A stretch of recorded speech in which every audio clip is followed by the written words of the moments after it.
The sources also detail how they simultaneously suppressed information and civil liberties. What were the specifics of that? The media crackdown? The government shut down multiple newspapers. Yeah. I mean, they just drastically restricted public discourse. Wow. Only 4 state-approved papers were allowed to stay open. So you can imagine that effectively silenced any independent or critical voices. And what happened to journalists who kept reporting critically? The historical record is pretty clear. They faced threats, even detention, and opposition leaders were subject to aggressive intimidation, sometimes outright arrest. The state was choking off all dissent. It seems like that atmosphere of control was, designed to squash dissent because the economic situation had become so dire. It was. Which brings us to the next section. It's hard to imagine a new nation needing more help, yet the sources point to systemic corruption that seemed to just thrive under his leadership. And this failure was something people could feel. It was visceral. Mujib himself, in his own speeches, sometimes admitted that corruption was a problem. Okay, so he acknowledged it. He did. But critics ask the crucial question. If you know it's a problem, why did you take such limited and, frankly, ineffective action against your own party? That's the challenge, right? If the corruption was so widespread and it involved his own family, his closest associates, why didn't he use the immense power he already had to prosecute his own people? The documentation points towards, well, something that looks a lot like complicity. The core allegation is that Awami League officials were engaged in widespread graft, hoarding, and plunder of national resources. All while the population was suffering from severe shortages. Exactly. And this wasn't abstract. The sources highlight specific examples of nepotism that bring the scandal right to his doorstep. Can we bring those to life? Who are we talking about? Certainly. Take his nephew, Sheikh Fazul Hakmani. He was alleged to have built a media and financial empire almost overnight. Through government favors? Government favors, property seizures, you name it.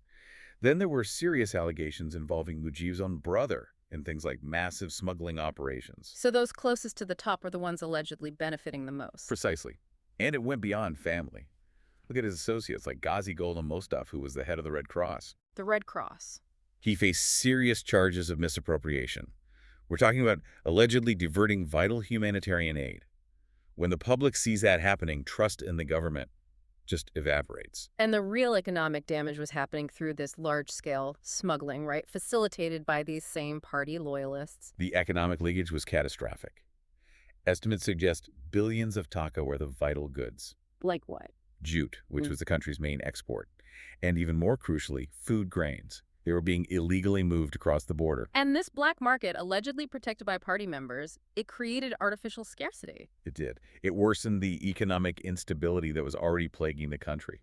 For the average person, it just meant essential food became unaffordable or just, poof, vanished from the market. And all of this, the corruption, the mismanagement, the smuggling, it all culminates in the single greatest human tragedy of his rule. The 1974 famine. A monumental disaster. It was. The documented estimates are up to 1.5 million deaths.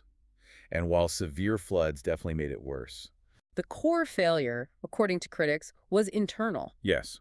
Widespread corruption in relief distribution, government mismanagement, and the continued smuggling of desperately needed food aid. So aid that was meant to save lives was allegedly being stolen and sold by the very officials supposed to be distributing it. That's the allegation. This wasn't just a natural disaster. It was a crisis made infinitely worse by governmental policy failures. This is where we have to bring in the analysis of Nobel laureate Amartya Sen, right? You do. Because he characterized the crisis not just as a lack of food, although that was a factor. Or just an entitlement failure. Exactly. Entitlement failure. That sounds technical. Break that down for us. What does that actually mean in this context? What it means, simply, is that the problem wasn't just that there wasn't enough food in the country. It was a breakdown in the system for getting food to people. The logistics, the markets. The jobs, the purchasing power, the access to clean aid, all the things that entitle you to food in a functioning economy. They collapsed. Policy failures created conditions where people just lost their ability to afford or acquire food. So the famine fueled widespread unrest, deep social dissent. Inevitably. Which leads to the next question. As the government was failing to feed its people, how did it enforce its will and suppress all that opposition? And that is where the most severe human rights criticisms come in. They center on a group called the Jatiya Raki Bahini, the JRB. This was a paramilitary unit. Yes, created by the government and fiercely loyal to Mujib personally. And the documentation points to pretty severe abuses by them. What specifically are they accused of? The record details widespread accusations of extrajudicial killings, systematic torture, enforced disappearances. Basically,